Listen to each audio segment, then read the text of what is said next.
Hello, everybody. This is Lynn Fraser with the Kiloby Center for Recovery and the Radical Recovery Summit. And I'm really pleased to be here today with Dan McLintock. He's a person who's been around the Kiloby Center for a long time as a staff person and as a client. We've had a long connection of many years now. And I also facilitate the Kiloby inquiries, which he was part of with Scott Kiloby of developing. So I'm really happy to have you here, Dan. And I know we're going to have an interesting conversation. So, what would you like to say in terms of just kind of introducing yourself and how you got where you are now? Big question. Yeah, yeah, thanks. I'm glad to be here with you too. And it's funny, maybe the beginning of it was I actually did my first session of inquiry with you, and and you were the one that said, why don't you try the Kiloby Center? Why don't you head out there and work on the trauma that's coming up for you? That was 2015, I think, 15 or 16. Yeah. Just a quick background: I was raised in Jacksonville, Florida, in the 1980s, and I was raised by mom and dad both who had alcoholism and addiction and codependency and Mm. trauma up both sides of their family, right? So that's what I came in with.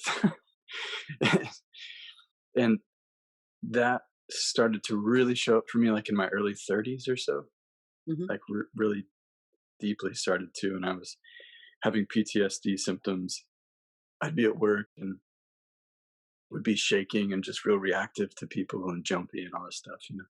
I'd also been in, you mentioned this, so I've been in 12-step Al-Anon programs like that for probably about 10 years, just because I knew that there was the family effects of alcoholism that was in me, I could tell. Hmm. Hmm.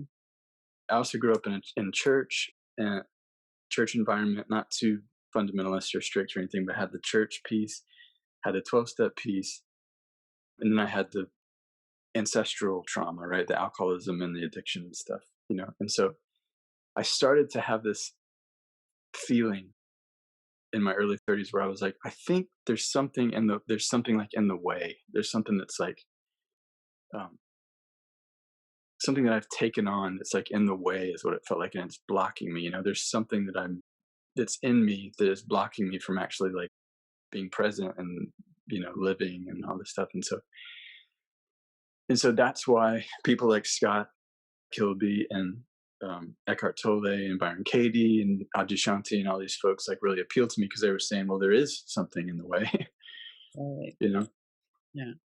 and they called it the ego, and it goes by a bunch of different names. But yeah, I just resonated a lot with their work and had been following Scott for a while, his videos and everything. And so yeah, I went to the center. I spent 90 days there and just began the process of sort of dismantling that thing that was in the way, the ego or Hmm. the pain and the trauma and the beliefs and all this stuff wrapped up into one. I started to dismantle it as a client at the center. And at the end of my time there, they invited me to come back and work. So I did, like the next month, and I headed out to California and worked there for 2.5 years, and didn't just work at the center, but also became close with Scott, became friends with him, and like he invited me to develop the sort of where he was evolving the work to next, which is what we call now the Kiloby inquiries, and what I like to call deprogramming. And he calls it that sometimes too, but that's what it feels like to me. Just because I keep working with it. It's like a progressive, like, undoing of all that stuff I mentioned, the church stuff, the familial stuff, the 12-step stuff, just undo, undo, undo. That's sort of where I'm at now, is I'm continuing to develop that with him and work with people, doing sessions with people.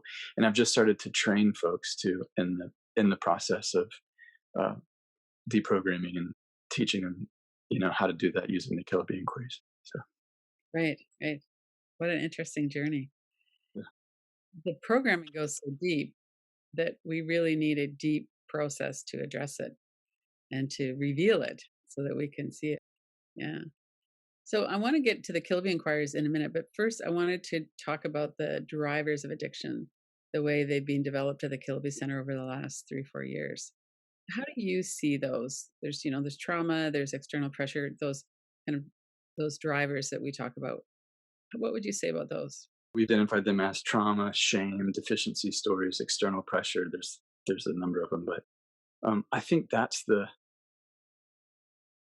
I mean, that's what I would call the programming. I know I keep using the terms, but that's what I would call that, is that there's this mass of sort of beliefs and of experiences that that are stuck in our system. You know, it's like beliefs that, and then somatic pain showing up, that there's emotions and there's sensations that get like stuck in the body. Yeah, our approach is that we go right for that stuff.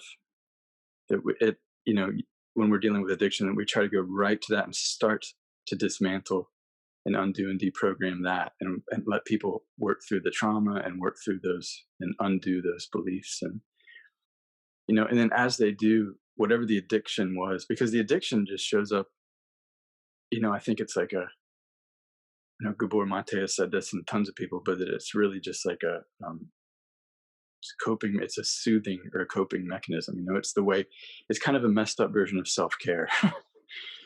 You know, it's like what kids learn when they get this pain in place, and it's like, oh, well, maybe, you know, they find alcohol, or maybe they find um, drugs or sex or other people, codependency, you know, and they can, you know, and that makes it temporarily feel better, you know. Right. So yeah, it's going right for the drivers and starting to address it there feels a lot more like straight to the point, you know, instead of like getting caught up on, well, the problem is the behavior, the problem is the using or the drinking or whatever it is. It's like, well, no, let's just call that the solution, basically. You know, it's like Yep. that's what has helped this person get by, you know. And so to stigmatize that, or to judge them, or to even to set rules and go, this is wrong, you shouldn't do this, is not good. You know, it's like this person basically needs that for a period of time. So the Kiloby Center is a primarily mindfulness-based treatment center, the first in the US. So it's a non-12-step program. Hmm. Most people that come to the center probably have 12-step experience. They do, yeah, Yeah. yeah, they do. And I had a lot of 12-step experience, and that's part of my recognition about myself, was I went, well, I think some of that 12-step experience had been lodged in my system in a way that where it was starting to cause more harm than good. Mhm. The beliefs around it and the identities that came with it, you know, like I'm an addict, or the rules, this stuff. Mhm. We actually include that in the process of deprogramming, right? It's like, let's take what you learned when you were out there using or drinking or acting out or whatever, let's take that apart, but let's also take apart the stuff that you picked up and learned in those programs, because belief and really rigid, sort of rule based, you know, systems feels like that's what the problem is in the first place. You know, that's what gets like locked into people early on. That's the pain. So to try to solve that pain with the same thing is like, no, no, no. Right. You Yeah. know? Right. Um, so, so yeah, it's one of the, I was doing a session with somebody a couple of days ago who had a lot of 12-step conditioning and had been in and out of AA, and a lot of the had taken on the alcoholic identity, right? I'm an alcoholic, and that means I can't drink, or if I do, I'll never be able to stop, and da da da Right. da. We'll start with those folks and say, okay, let's look at that programming. And the way that we do that is we say, try this, and see if when you say this, what it brings up in the system, if the body reacts, or, you know, Mhm. and we'll say, I can have a drink whenever I want. Right? The And then radical. that, it is. And it's so, and it's not encouraging the person to drink. It's not, you know, it's just saying, let's see. We're basically like Scott says, we're picking a fight with the ego, right? We're going, I can have a drink whenever I want. And the whole system goes, no, I can't, because this belief, this past experience, this, da, da, da, da, right? And these words and pictures start to show up, and we're going, that's the material, right? Let's start to deprogram and undo that stuff. And as people do, it's pretty wild. Like if somebody's really, and this of course is if the person is willing to do this. Some people, I really believe some people need that rule-based system, and the old, we call it the old model of recovery, where it's like abstinence, don't, you know, if the Right. person wants to stay there and that's working for them, that's fine. But if somebody like myself or some of the other folks I've worked with wants to get clear of that, then we'll dig into it with them. And as we do, the desire to drink kind of starts to fall away. And even if they do drink, there's not a lot of like um, self attack, self judgment, aftermath, you Mhm. know, Shame being one of the big drivers. shame. Yeah, exactly. And and a lot of times if the person does have a resumes use or has a relapse or whatever, a lot of shame comes up and we're like, oh, goody. Let's dig into that and let's undo that because that's part of what's driving the whole thing to begin with. Right. Can you talk a So, little more about that? What kinds of things have you seen come up when people get start digging into that shame? yeah, it almost reminds me of like what I've heard about exposure therapy. It's like, well, I'll just give you an example from my experience. Like I dealt with porn addiction and sexual issues and stuff, and so when I got to uh, when I got to the center and started working with Scott, he was like, "Okay, let's have you go and be expressed sexually. Basically, let's let you go do that and see what comes up afterwards." And I was terrified, of course, to do that because I had all these rules and ideas about I shouldn't, and if I do it means this about me, Yes, yeah. Mhm. you know. And Mm. Scott went, "Well, that's the goods. That's it right there. That's like what we want to get into." And so I do it, and I just have a shame spiral. It's like he's like, "Okay, go do it," and then come back to me the next day and just I come in with my head down and just like he's totally going to be Yeah. disappointed in me, or he's gonna say, "Get out of here," or whatever. And I come in, there's zero judgment. It would almost even be like encouragement. Like, "Oh, this is great that this is up. Let's like look and see what this is." Right. you know and that was a new world for me because I'd been conditioned for so long by, of course, society and the church and old ideas, puritanistic ideas about sexuality and stuff. And Right. then, of course, I had my own judgments and myself, my own programming would like attack me every time I would do it, keep me in that cycle. Right. Right. So yeah, and as we did it, it's like the shame, I would go through with it, and then the shame would come up and I would inquire into the shame and into the story about the About your deficiency story, what it meant about me that I had done this. And then I would find that the periods of time between binges or between acting out would get longer and longer, and there would be less and less of a desire to do it. Mhm.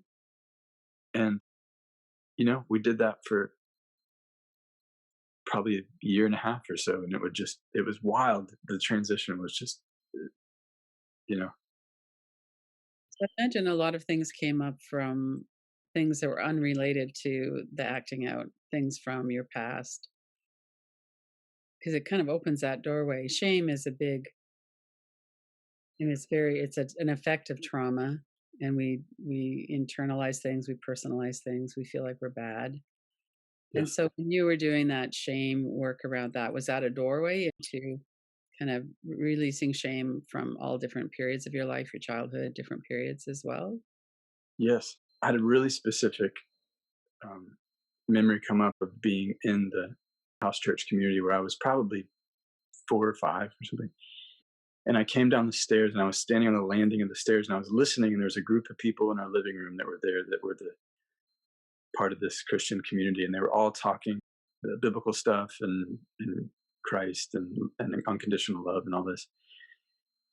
And I remember I was on the landing and I was listening to them, and I thinking to myself, wow, what they're talking about in there sounds really good. It sounds great. You know what I mean? And I really think that's awesome. And I can feel the suffering, anxiety, trauma, I didn't know what to name it then, but I could feel that they were just all miserable, Uh, you right. know? And so I just had this real specific memory where I went, okay, so either I join in that and pretend with them, or I'm by myself and you know, I'm alone. And so that's that moment of like identify choosing attachment over authenticity, right? And at that point, it was like I have to, I got to go along with this to survive because I can't. It's too painful to just be alone over there and just be, It's a survival level threat, especially at that age. yeah. And Really, so at any age, we see that play out in our society all the time. I agree totally. I mean, I've heard people say that it's like a culture of that. There's like a culture of self betrayal. It's like we're taught or programmed Right. to Yeah. start to betray ourselves and not show up and go along with and farm out, or abdicate our power to other people and farm it out. Mm. And so yeah, I did starting then and then on, like little by little started to like betray myself, give my power away until I got to the point, like I said, I was in my early 30s where I was like, I don't even know who I am anymore. You know, Mhm. it's like the programming had taken over and was pretending to be me now. And I'm going, Right. what the hell is happening? And it was taking me to, you know, addictive stuff. And it was taking me to people pleasing. And it was taking me to all this. And I'm sort of in the passenger seat going, okay, it sucks, So your programming is in your relationship with someone else's programming, but there's no real connection and intimacy there. Yeah, that does suck. Yeah. So let's talk about the structure. I love the structure of the conditioning on one side, the freedom on the other side. Talk about how you develop that and what does that mean? How could people work with that structure? Yeah, the left and the right. Yeah. Mhm. This is like, it happened organically. It was wild. And actually happened after I left California and moved back to Florida. I heard Adyashanti talking about how if we're talking about real, genuine sort of awakening and like coming back to our true nature, deprogramming, whatever we want to call it. These are all just terms and concepts for it, but it's like he's talking about that process, and he said it's like it is like you're leaving the tribe, you know. Uh, And he said it's like you're leaving it, and that there's this gravitational pull that when you leave, it's like internally there's this stuff that pulls you back. There's resistance that happens because it's like no, no, no. There's all this conditioning and program that's tied up and entangled with them. And then not only that, but there's also when you start to leave and move away from that, people don't like that. You know what I mean? It messes with their paradigm and it messes with their mm, worldview. So there's also this like energy of them being like, don't you dare, you're not allowed, or what you're doing is bad or dangerous or whatever. So I actually started to see that. I heard him talk about that and I started to see that happen in my own relationships, in my mhm. family, with friends, with even with some folks within spiritual communities and stuff. And so I just started working with folks and going, okay, whoever you feel that there's an attachment with or that you're suffering around, Mhm. the person that's triggering you to suffer, you feel tethered or attached to that person or those people, put them to the left, put them over here. Um, and it's part of the process is you stay with them and you just feel what comes up as you witness this person or these people, doing their thing. And that's how you identify the beliefs and the trauma that is hooking you in or tethering you or attaching you to them, right? Mhm. And then you inquire into that, so it's almost like you're snipping the cords, you're like cutting the tethers or whatever. Mhm. And then and that's also the deprogramming, right? So I'm undoing the programming little by little. So as I do that, it's like there's a natural movement of migrating from that consciousness, because this is egoic consciousness on the left. This is, I mean, everybody knows what it's like to be in that kind of soup of Yeah. suffering, right? Where it's like I feel I have to diminish myself, I have to take care of other people. They need me, I need them, I need to suffer with them, they need to suffer with me, they need to beat me up, I need to let them beat me up, just whatever. It's like Yeah. ugh, that's the ego consciousness. And so there's a movement as you start to like break away from that to where you return to unconditioned awareness or unprogrammed awareness. And so I went, okay, well, if that's on the left, then let's put unconditioned awareness on the right, and come over here and just rest now without these beliefs that you've just dealt with the inquiry, and just come over here and just, what would it be like? Byron Katie would say, who would you be without the thought? Who would you be without the program, without the strategy, without the belief, without the, you know, and just rest here, you know? And I started doing that myself, and I was like, wow, there's a real,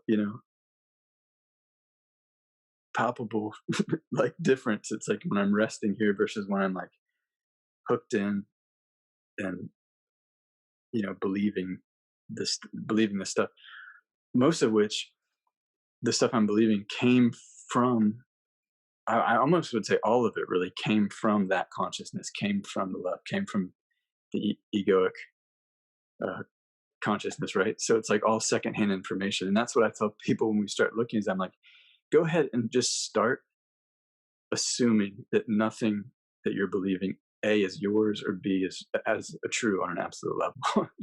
Like Right. none of it. Just Yeah. start there, if you're willing to, and Mhm. if they're not, just say, okay, well, let's just go bit by bit, and and deal with it. But so yeah, that was sort of the genesis of it. When you've been doing that work yourself, I know this is a non-verbal experience, but what does it feel like to be on the right side where you're not conditioned? I mean, people could even just check in with it right now. You could even sometimes I'm able to even access it in the moment, where you just go, just drop belief. I mean, Scott has been saying for years, just rest as awareness, just rest, just drop thought and just rest. You know, and I do it, and other folks will do it, and it feels like home. It feels like what or who I am prior to the conditioning. What I was before all that stuff got dumped on me. By society or by parents or whatever, church or whatever. It's like come to that state. So it's sweet. It's like expansive. It's quiet most of the time. It's pretty quiet. And for me, sometimes I'll do visualization or something, and it looks like it'll be like a field to me. I'll just be like, oh, I'm in this field here. People show up there sometimes. I think Aja showed up there before in the field. He's like, hey, he's like, told you. And Right.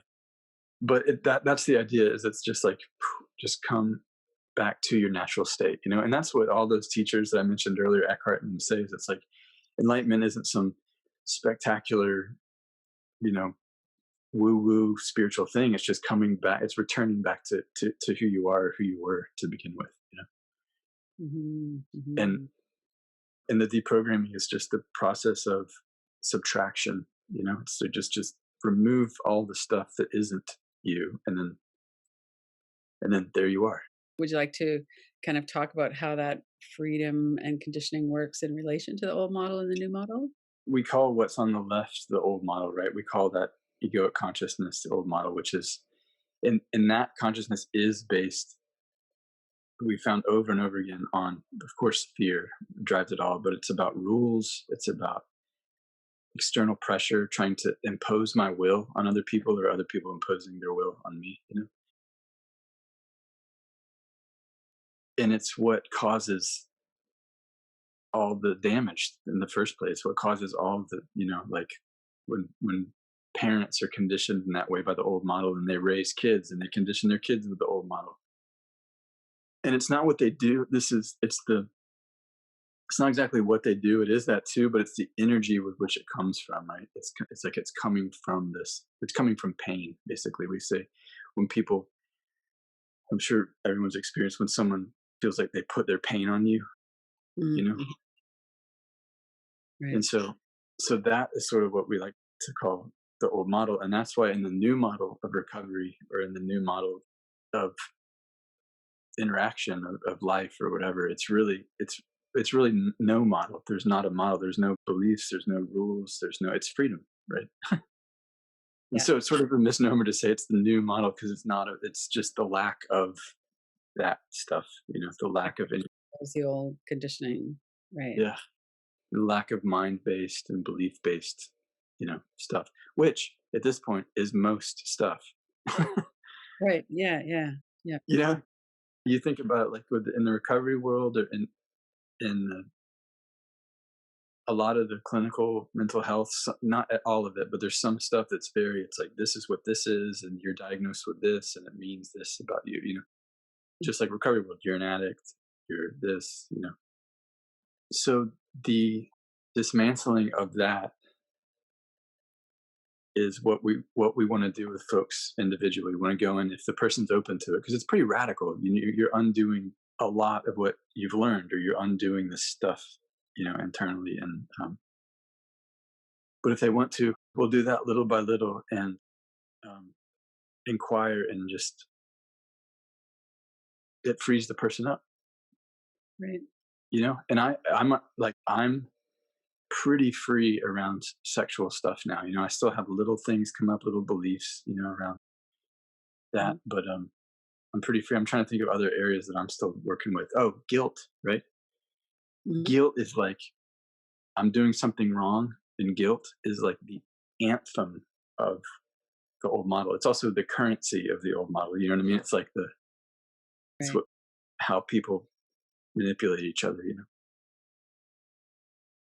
And so that's been coming up a little bit for me, actually, because I'm trying to train on this work, and I'm trying to, move in this direction where I'm undoing the rules in myself and the old Yeah.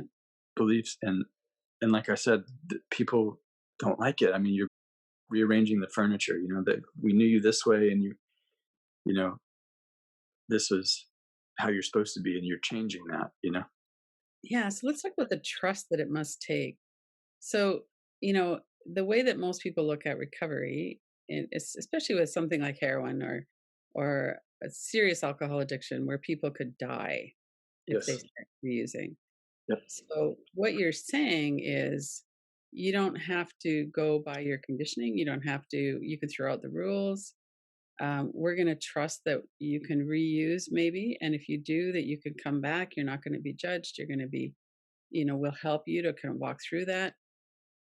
So, what does that, I mean, in a way, some of the things that were coming to mind as you're talking about, well, that's not fair.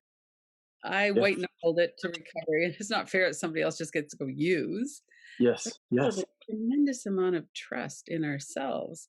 So if we have a belief that we can't be trusted because we've had decades of experience that we keep reusing.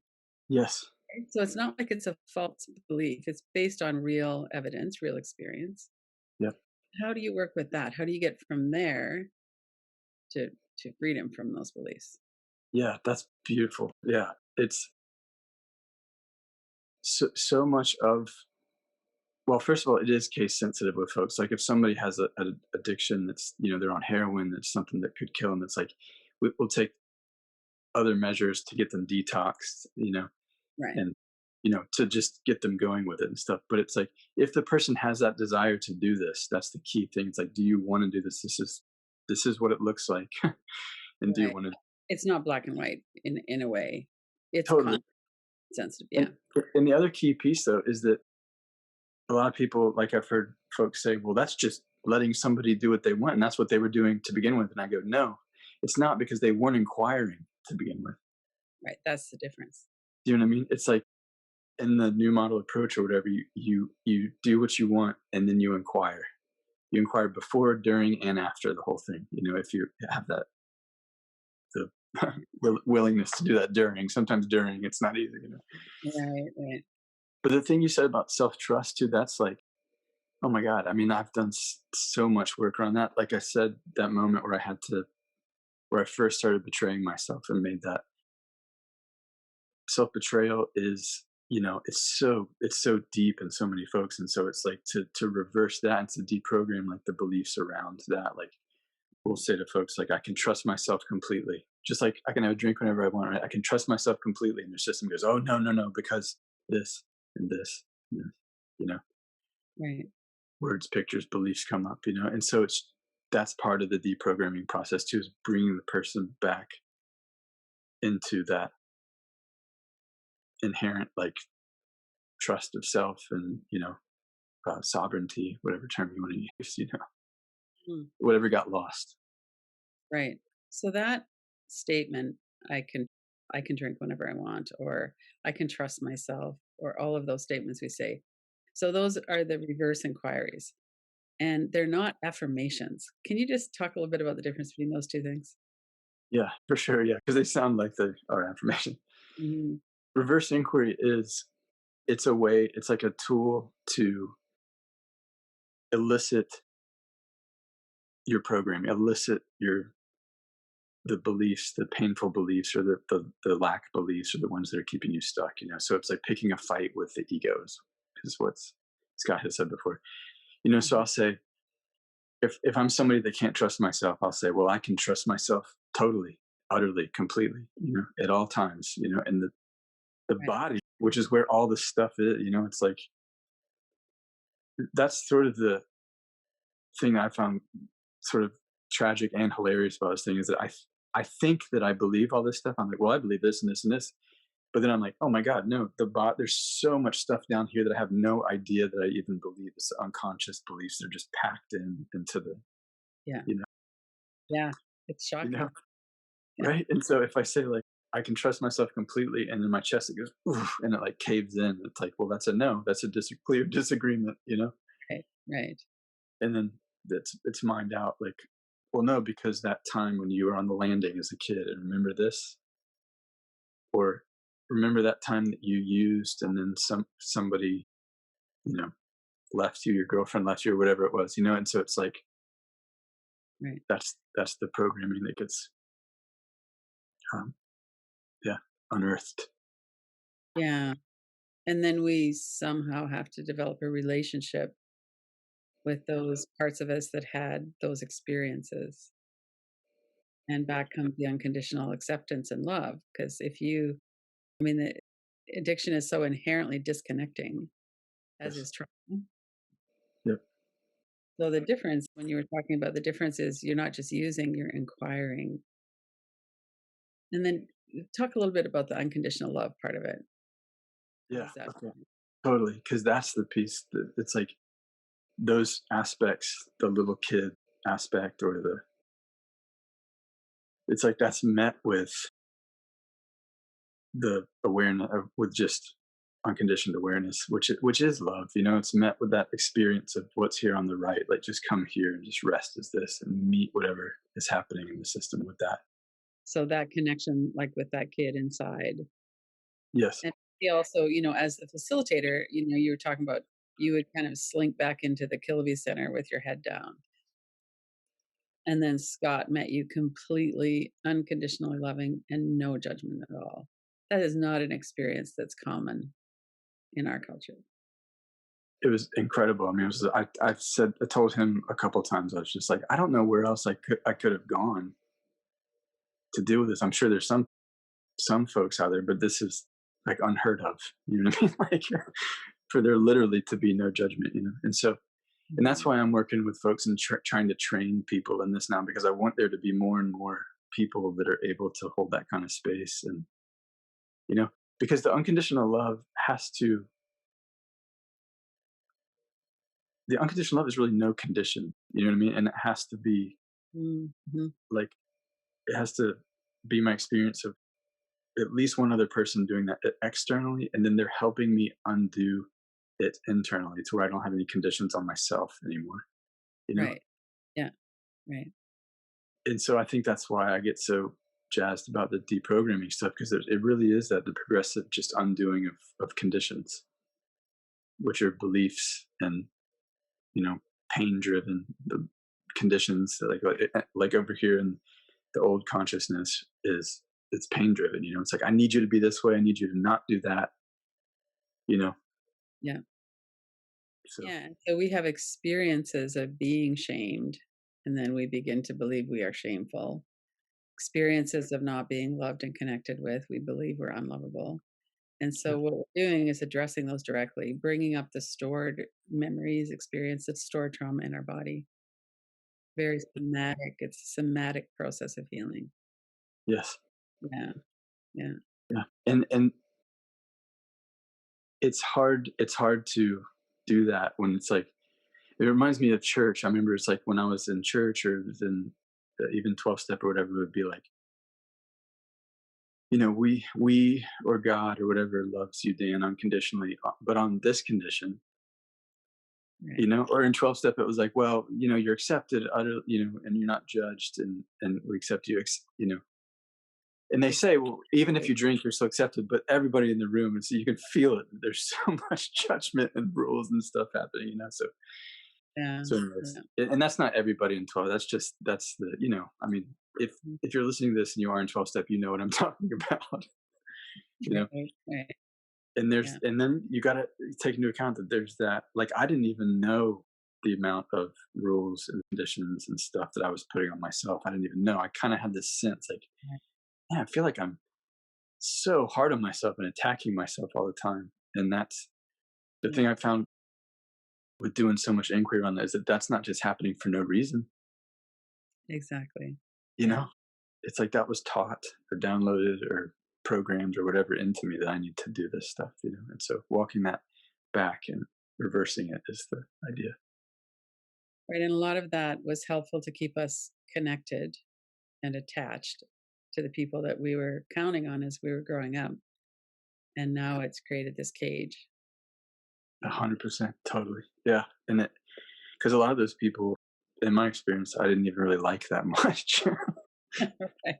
You know what I mean? But I was like, but I need them. I need to be around these folks that are suffering. I need to suffer with them, Yeah. and that's another angle that we'll take sometimes with folks if they don't have a drug addiction or alcohol or something that's real clear externally. Is it might be more common that that people are addicted to suffering and martyring themselves. I certainly was, and like, Mhm. um, hurting themselves, on Right. some level. Right. Right. So let's talk about the utility. That's another one of the cornerstones of the new Kiloby inquiries. What's that, and how do people work with that? You get to a point where you can see it. Mm. Yeah, utilities. That's my favorite one. When something's happening, if there's a habit or a pattern that keeps happening, like self judgment or other judgment, whatever, self attack, starting with the premise that that's not happening by itself. There's a driver there, right? It's not just like, Mhm. you know, that's just out there, And so the utility inquiry gets at what is the belief that is driving that, or what is the belief that, so for instance, I'd say, as a reverse inquiry, like we were talking about earlier, I don't need to attack myself. And the Mhm. difference between reverse and the utility is that I don't need to, there's no payoff, there's no utility for attacking myself, right? Oh, okay. Mhm. And so in a way, it gets at the structure of ego versus the content of the ego. The content is what I find, like, in experiences, like on the landing when I was a kid. There's content. There's a memory there. There's content of the ego, right? The structure goes. I'd back out from that and go, okay, I don't need to betray myself, right? And then the body does the same thing. It'll go, oh, yes, I do. There'll be a pain here or a contraction or whatever it is. Yeah. And then it's pretty amazing. It just gives you the information you need. It just goes, well, you need to betray and attack yourself so that some variation, usually it's some variation of approval, control, or safety, Uh-huh. Right. right? And it can be different. Like, I let the person customize. Like, they'll say, I need to be taken care of, or I need Right. to be connected, or whatever, But it's usually some variation of that, or if it's all three, we'll call it survival. Like, if you Yeah. I need to, I mean, I did. I mean, in that experience on the landing, I needed to betray myself and go along with to survive. So there's the driver. There's that belief. That's the program. Yeah. Right. That's why I need to betray myself to survive, and I just bring that up into awareness and just watch Right. and inquire with that. Things Yeah, that were true at one time. These are survival strategies. We reveal the conditioning, and then we reveal the strategy. And then the next step is to realize we don't need that anymore. Like, what happens then once we see what the utility is? I think it's just seen, as long as it's brought into awareness over and over again. Mhm. I can't, it loses its power basically little by little. Sometimes it'll come back again, but I can go right to it and go, okay, what's the deal here? And the more I do this, the more I start to see, God, it really, I don't know if this doesn't sound, I hope this doesn't sound like dehumanizing or anything, but it really is, we're just like computers with these programs running, you know what I mean? And, and when they're running and we're not aware of them, they're in control of us. But if we just keep bringing them into awareness and seeing them, Yeah.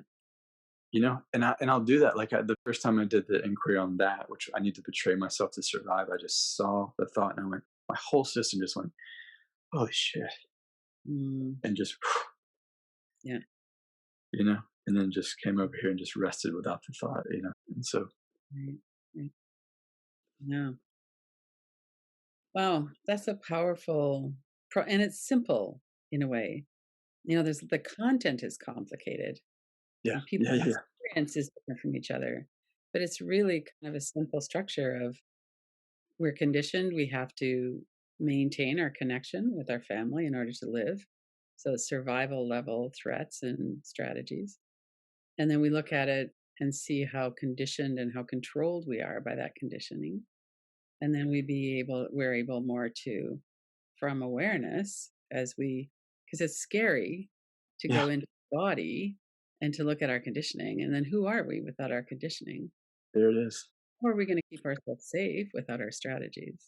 God, yes, that's so.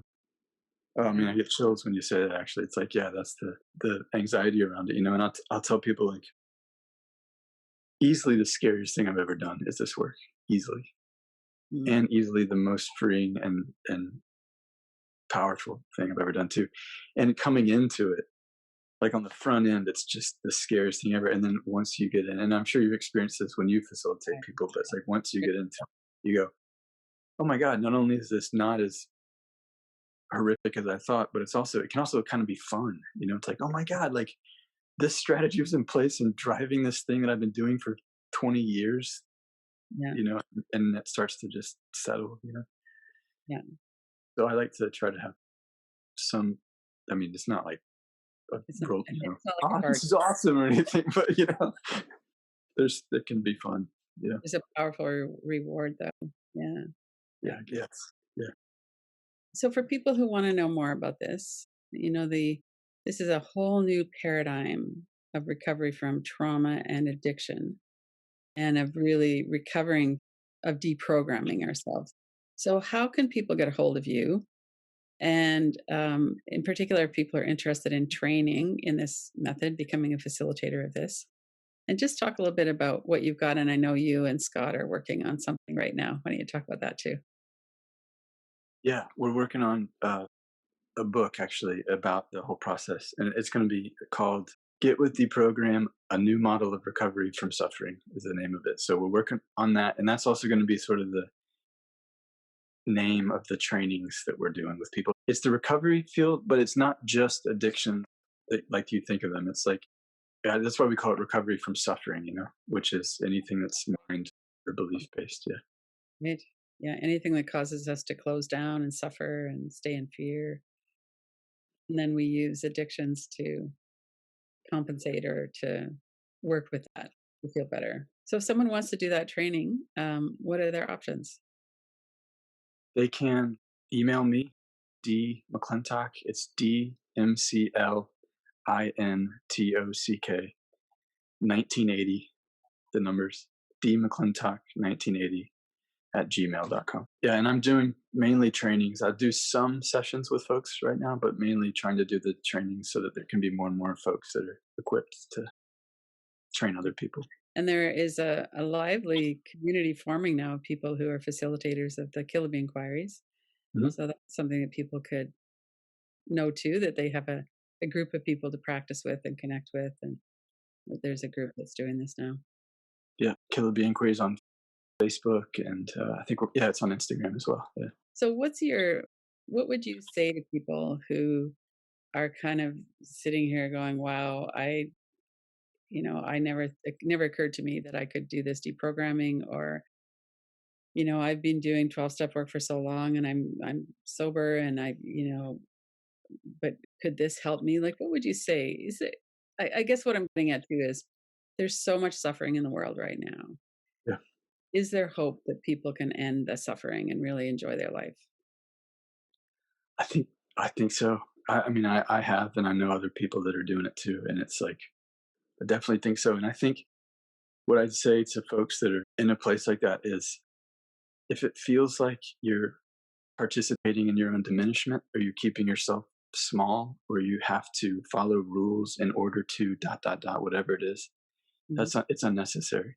And that this work, the deprogramming, is empowerment. It's like it'll take all that stuff off, and all that weight and that pressure off progressively. That's freedom. Yeah. Yeah. Yeah. Well, thank you so much, Dan. The theme for the Radical Recovery Summit this year is Feel It, Heal It, a new paradigm of recovery. And what you're talking about, going from recovery from addiction to recovering from suffering, that really is a radical process that people can do. And I know from my own experience too, it's very possible. And I know from working with people that we all have that capacity. We can all look through this with the right tools and support. We can all come into awareness of ourselves and what's happening, and heal from all of these things that drive suffering. That's a wonderful thing to know. Yeah, it's beautiful. Yeah, Yeah. agreed. Oh, thank you. Welcome to the 2021 Radical Recovery Summit, presented by the Kiloby Center for Recovery. This is Lynn Fraser, your moderator.